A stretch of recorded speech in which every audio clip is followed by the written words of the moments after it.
Hi, everyone. Welcome to another episode of the Planning for Retirement podcast. My name is Scott Nelson. With me is Elyse Azares. Hi, Elyse. Hi. So, what we try to do on this podcast is give some objective information and try to educate. And one of the things that has come to my attention during the course of the past week is how much misconception and misinformation exists out there about one of the retirement tools called annuities. Yes, I actually was going to ask you a question because we had a client had questions about an annuity that they started taking the income from the lifetime income uh, rider. Mm-hmm. I don't know if it's just built into different annuity types. Yeah, can you explain a little bit? Maybe I can start with some of the misconceptions, and I can ask you some Sure. questions about them Ask away. and be the devil's advocate over here. So when people say annuity, I've noticed in some of our classes that we've done, it they get very tense. Mm-hmm. Uh, it's very guarded when it comes to the topic of annuities. Why do you think that is? Um, well, when you get into the retirement planning space, there is a lot of competition, and they say if you put four financial advisors in a room, you'll have at least six opinions. And so each takes their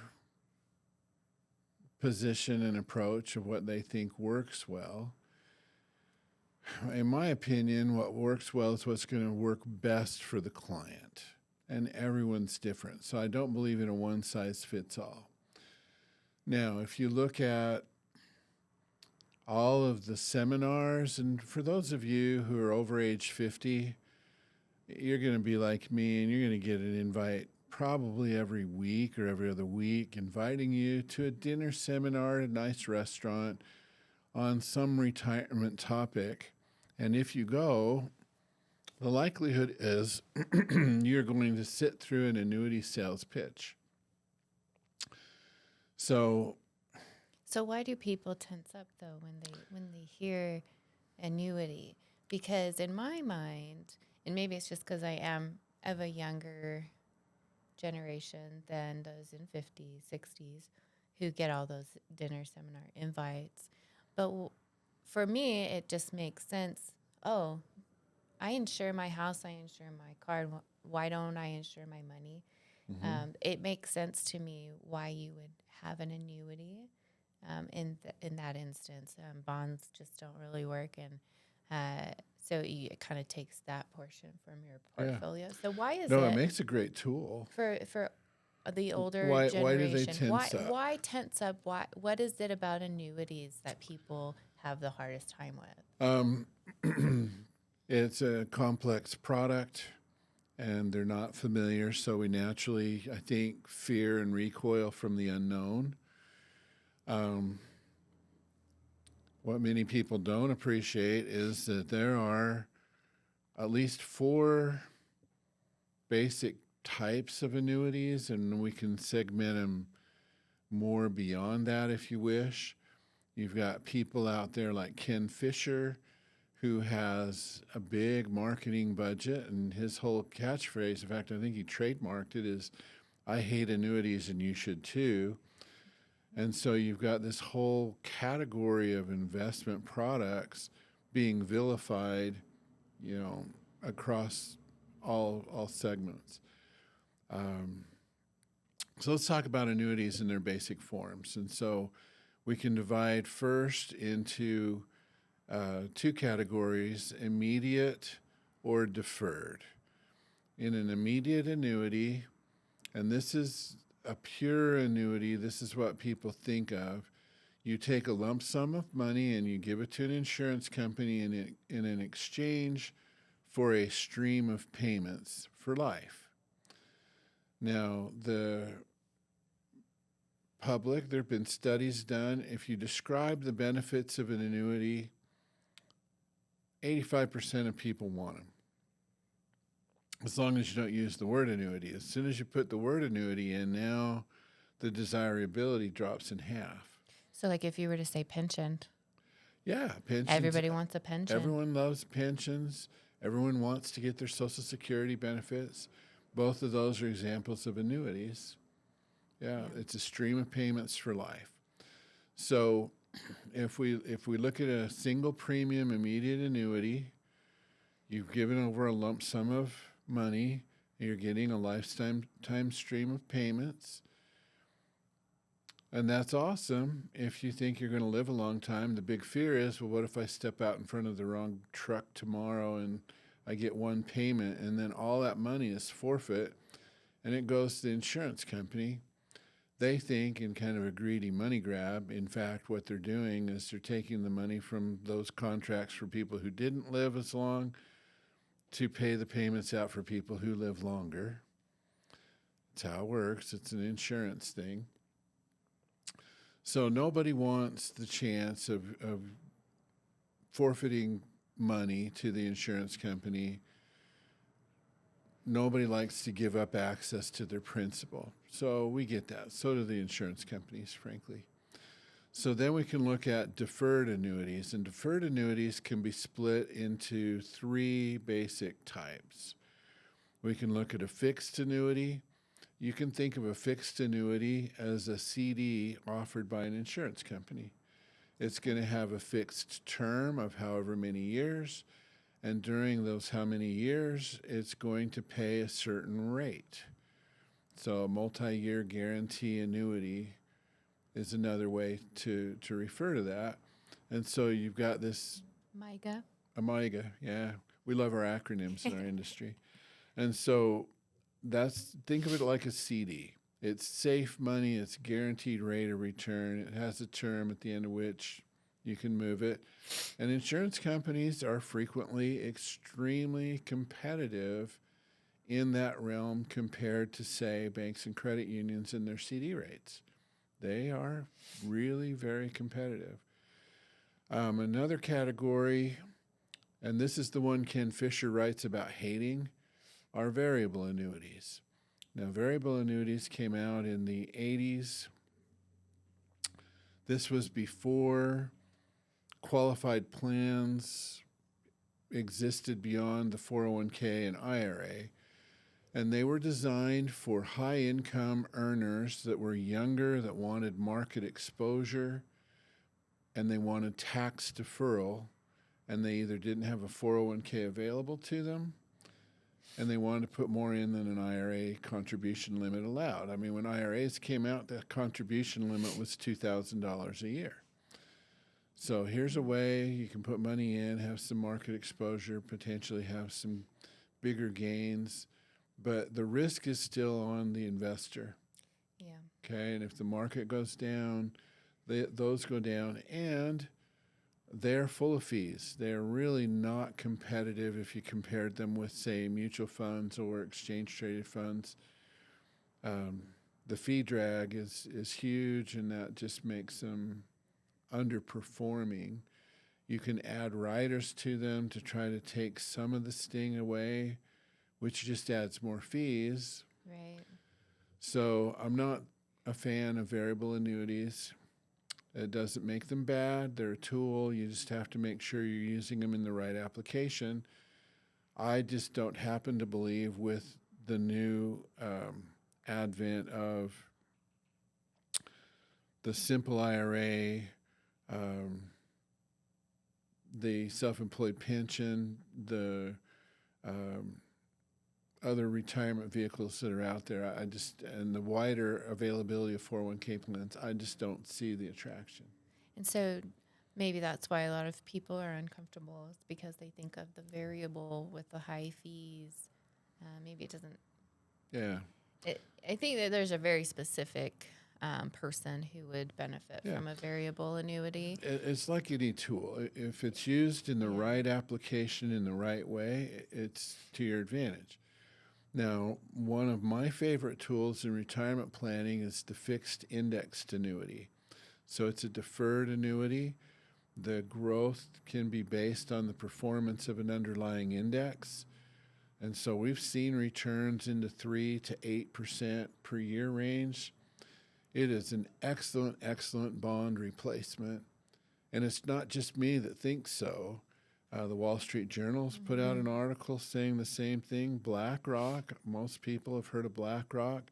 If you haven't, for those of you who are government employees, I think BlackRock does the management of most of the mutual funds inside of TSP. They do not do annuities, but they also put an article out suggesting that fixed index annuities are a much better alternative to bonds as the balancing, tempering element of a portfolio Yeah. to dilute the market risk and give you a volatility shield, someplace to pull money from after a market downturn. And so, in thinking about different types of annuities, and if that fits, if that tool fits into someone's retirement plan, can you share the story that happened with a client recently? He put the lump sum amount into an annuity, and then he started taking his lifetime withdrawals from that. And he wasn't very, very happy with it. He thought his money could be growing, at certain rates. And so he just needed some clarifying Yeah, sure. answers with that. So maybe can you give some insight as to when maybe those should be turned on, when to utilize that income stream? How do you know when to stop having that accumulation happen in those annuities? Well, each company, in order to attract more business, offers certain features within their product. Many are similar. In the case of this client, and this is not terribly unusual, but as we first met and talked about the plans for retiring, the retirement date was, I think, 6 or 7 years in the future. And things happened at work, and he decided, you know what, he was just done. And could he retire now? And so instead of allowing that annuity, the income rider to grow at a guaranteed rate, which was attractive, in this case it happened to be 6.25%, he chose to turn income on after just 1 year of deferral. We did the math. We told him, okay, if you do that, then the income account portion is no longer going to grow at 6.25%. We're going to turn on income. And then he misunderstood and thought that meant that his money was no longer going to grow at all, which is not true. The account value is still going to be credited each year based on the performance of the underlying index or indices that are selected. And with this particular carrier, they have a new index out that everyone is really excited about its potential. So once he understood that his money wasn't just frozen and locked in and inaccessible, then he felt okay. But he had other people talking to him, trying to get him to move that elsewhere. And they were telling him things that were not true. So That makes it hard. But there was a disconnect of knowing. So just having that knowledge it probably helped out a lot. Having that peace of mind, knowing that, oh, okay, my money is growing a little bit, and I am still going to receive this amount for the rest of my life. Yeah.